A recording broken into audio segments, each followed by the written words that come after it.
तो आध्यात्म चैनल में आप सभी का स्वागत है। दोस्तों, रामायण का बाल्यकांड से ही बताऊंगी आपको।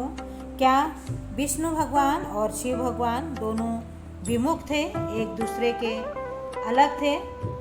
जो जिन्हें वैदिक सनातन धर्म पर प्रेम नहीं है, क्या वो लोग कैलाश पर्वत पर स्वप्न में भी नहीं जा सकते?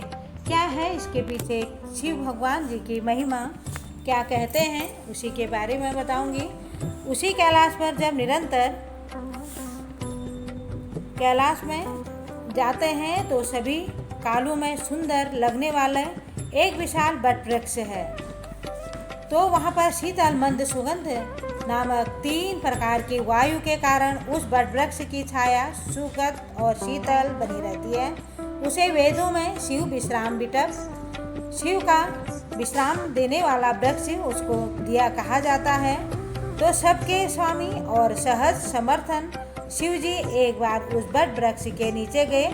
उस वृक्ष को देखकर शिव जी के मन में अत्यंत सुख हुआ।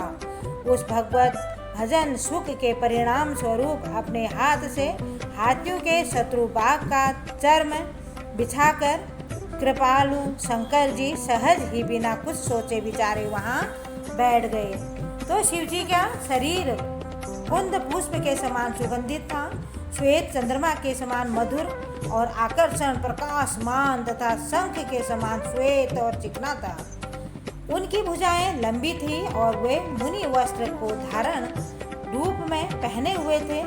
उनके चरण नवीन लाल कमल के समान थे। उनके चरणों के नख की ज्योति भक्तों के हृदय के अंधकार को हरण कर रही थी। त्रिपुर के शत्रु शिव जी सर्प और भस्म को आभूषण रूप में धारण किए हुए थे। उनका मुख शरद पूर्णिमा की चंद्रमा के छवि को भी चुरा रहा था। उनके सिर पर जटा का मुकुट था और देवनंदी गंगा जी लहरा रही थी। कमल के नीचे उनके विशाल नेत्र थे। वे नीलकंठ लावण्य अर्थात आकर्षक सौंदर्य के समान सागर थे और शिव जी के मस्तक पर शुक्ल पक्ष की द्वितीय के बाल चंद्रमा सुशोभित हो रही थी।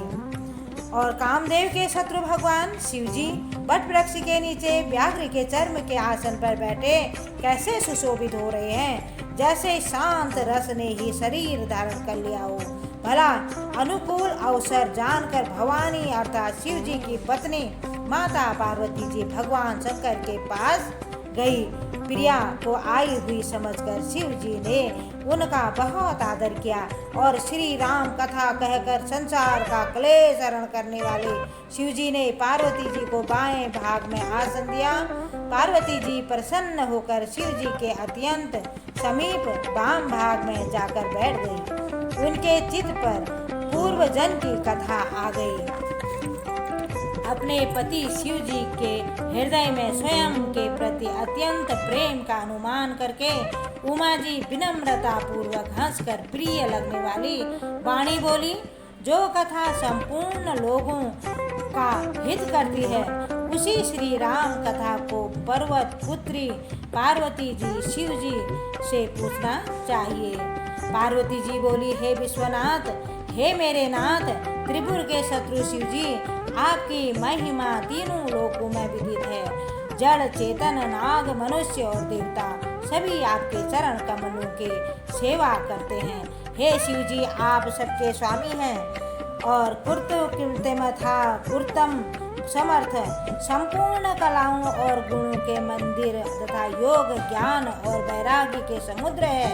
आपका शिव यह तो अक्षरों का नाम प्रणत है, भक्तों के लिए कल्प वृक्ष है। धन्यवाद।